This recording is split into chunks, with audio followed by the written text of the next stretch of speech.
Hello there!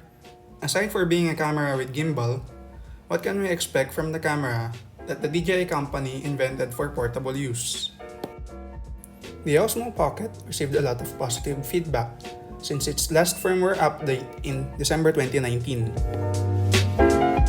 It received a number of additional software functions like the hyperlapse and motion lapse. One of the selling factor of this media producing contraption, aside for being a miniature gimbal with camera, is its active track feature. All you have to do is to double tap on the face of the object in your OSMO Pocket screen or draw a square around the face or that object you want to keep track on in your cell phone screen during wireless mode.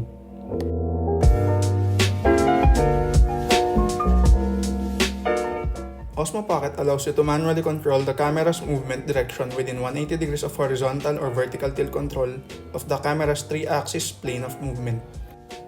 In OSMO Pocket's touchscreen, vertical tilt control is the only available movement.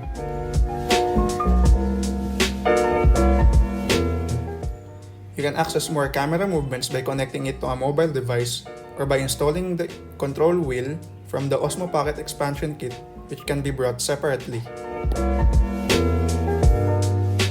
All digital cameras are expected to have automatic exposure controls, but not every camera has manual controls for exposure. DJI added a Pro mode setup from their past firmware update, wherein you can choose the shutter speed and camera's ISO. There's also an option to choose between the white balance options.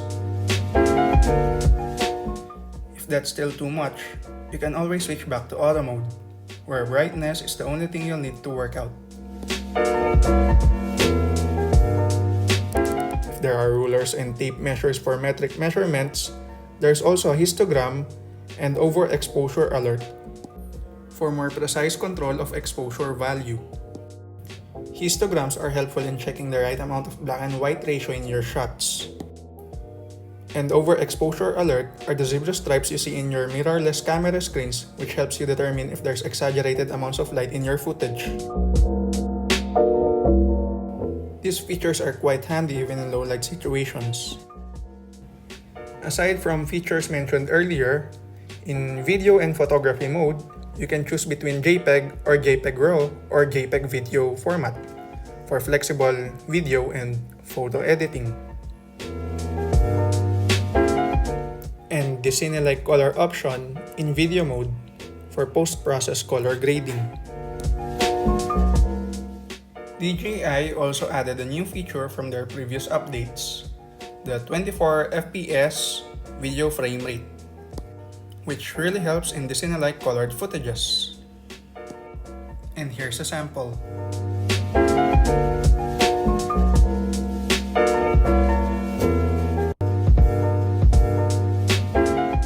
And 4K with 60 FPS? That's possible with this camera.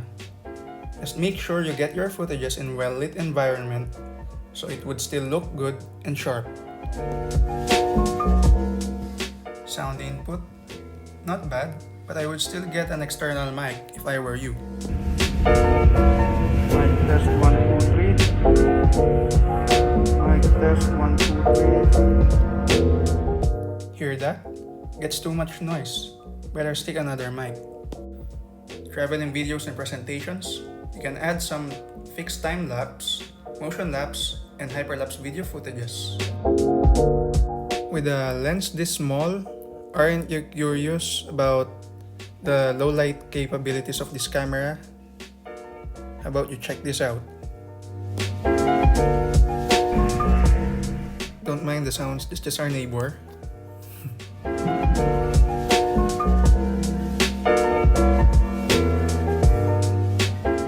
A bit grainy, but not bad for a small lens camera.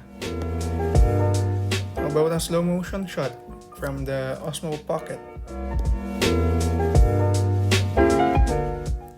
And no, I'm not moving that slow.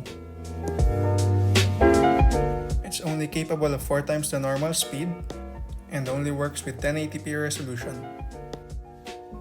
Want easier panoramic shots? OSMO's got 180 and 360 degrees panoramic photography.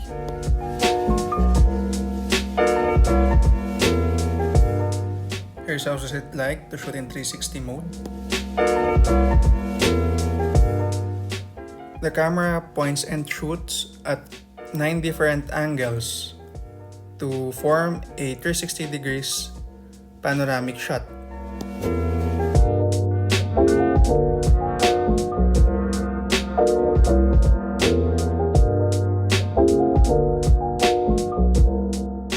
Here's your fish eye shot. And here's your classic 180.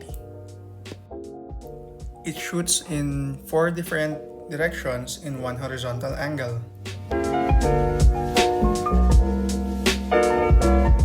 You don't need a tripod to make it stand. But it would be better if you get these 3. OSMO bracket, the wireless stand, and the controller wheel. These are additional expenses, but they help me a lot.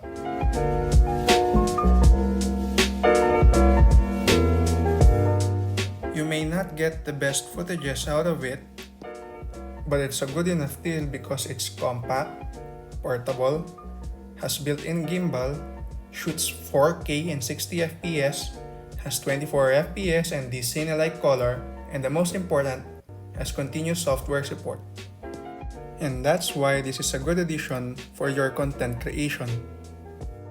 And I can confidently recommend it to you. And that's all for this video. Please don't forget to hit like and subscribe to my channel for more upcoming reviews. This is Ace of Spades. Thank you for watching.